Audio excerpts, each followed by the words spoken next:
LDFിന്റെ സ്ഥാനാർത്ഥികൾ കളം നിറഞ്ഞു കഴിഞ്ഞു. വാമനപുരത്ത് സിറ്റിംഗ് MLA DK മുരളി അല്ലാതെ മറ്റൊരു പേര് പാർട്ടിക്ക് മുന്നിലില്ലായിരുന്നു. താങ്കൾ സുപരിചിതനാണ് നാട്ടുകാർക്ക്.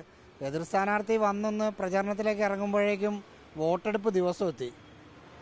ഞാൻ 10 വർഷമായിട്ട് MLA എന്ന നിലയിൽ ഈ നാട്ടിൻ്റെ എല്ലാ ഭാഗങ്ങളും ഉണ്ട്.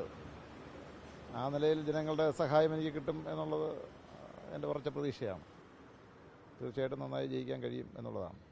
എതിർ സ്ഥാനാർത്ഥി അവർ തീരുമാനിച്ചൊക്കെ വരുമ്പോഴത്തേക്ക് ഇലക്ഷനോ അത് പറയാൻ ഇന്ന് നാളെ വരുമെന്നല്ലേ പറയുന്നത്. ഭൂരിപക്ഷം കൂട്ടാൻ പറ്റുമോ? എന്താ തോന്നേ?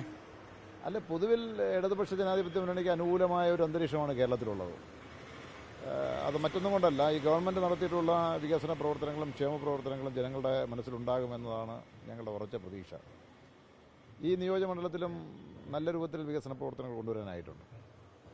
ഏകദേശം 2100 കോടി രൂപയുടെ വികസന പ്രവർത്തനങ്ങൾ പൂർത്തീകരിച്ചിട്ടുണ്ട് ഇവിടെ. പക്ഷേ ആളുകൾക്ക് വികസനമല്ലേ? ഇപ്പോൾ തദ്ദേശ തെരഞ്ഞെടുപ്പ് സ്വാഭാവികമായിട്ടും ഈ വികസന പ്രവർത്തനങ്ങൾ ആളുകൾ കണ്ടുകൊണ്ടിരിക്കുകയാണ്. പക്ഷേ അവിടെ ഒരു തിരിച്ചടി വന്നു.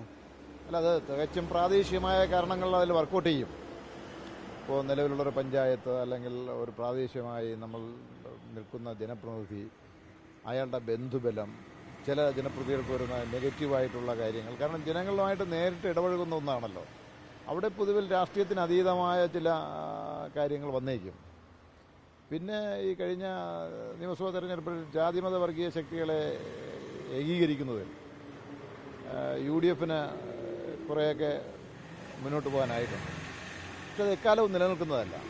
അതെല്ലാം പെട്ടെന്ന് തന്നെ ജനങ്ങൾ തിരിച്ചറിയുകയും ഈ ജനങ്ങൾക്ക് ദോഷകരമായ പ്രവണതകൾക്കെതിരായി ചിന്തിക്കുകയും ചെയ്യുന്ന ഒരു സ്വഭാവം കേരളത്തിലുണ്ട്. കഴിഞ്ഞ തെരഞ്ഞെടുപ്പിൽ കോവിഡിന് ശേഷമുള്ള ഒരു തെരഞ്ഞെടുപ്പായിരുന്നു. എല്ലാ മണ്ഡലത്തിലും മുഖ്യമന്ത്രിക്കൊരു വോട്ട്, പാർട്ടിക്ക് വോട്ടുണ്ട്, LDFന് വോട്ടുണ്ടതിനപ്പുറം അത്ര വലിയ കാര്യം ചെയ്തൊരു മുഖ്യമന്ത്രിക്കൊരു കുറച്ച് വോട്ട് മുഖ്യമന്ത്രിക്ക് എന്ന നിലയിൽ എല്ലാ മണ്ഡലത്തിലും CPMനും LDFനും കിട്ടിയിട്ടുണ്ട്. ഇത്തവണ അങ്ങനെയൊക്കെ തന്നെ ഉണ്ടാവുമോ?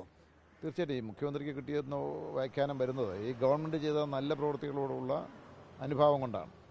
അതിന് ശക്തമായ നേതൃത്വം കൊടുക്കുന്ന ഒരാളെന്ന നിലയിൽ മുഖ്യമന്ത്രിക്ക് തീർച്ചയായിട്ടും മുഖ്യമന്ത്രിയോട് ജനങ്ങൾക്ക് നല്ല മതിപ്പുണ്ട്.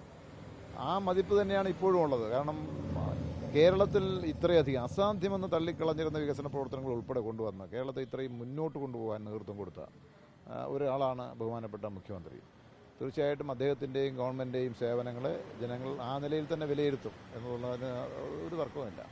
അതാണ്, വലിയ ആത്മവിശ്വാസത്തിലാണ്. ഭരണവിരുദ്ധ വികാരമെന്ന് പ്രതിപക്ഷം പറയുന്നതൊന്നും ഗ്രൗണ്ടിലില്ല. സിറ്റിംഗ് MLA എന്ന നിലയിലുള്ള ആനുകൂല്യം കൂടി കിട്ടുമ്പോൾ വലിയ ഭൂരിപക്ഷത്തിൽ വാമനപുരത്ത് നിന്ന് നിയമസഭയിലേക്ക് എത്താൻ കഴിയും എന്നാണ് DK മുരളി പ്രതീക്ഷിക്കുന്നത്. വീഡിയോ ജേർണലിസ്റ്റ് സച്ചിനൊപ്പം reporter Rahees Rasheed, in reporter, Thiruvananthapuram.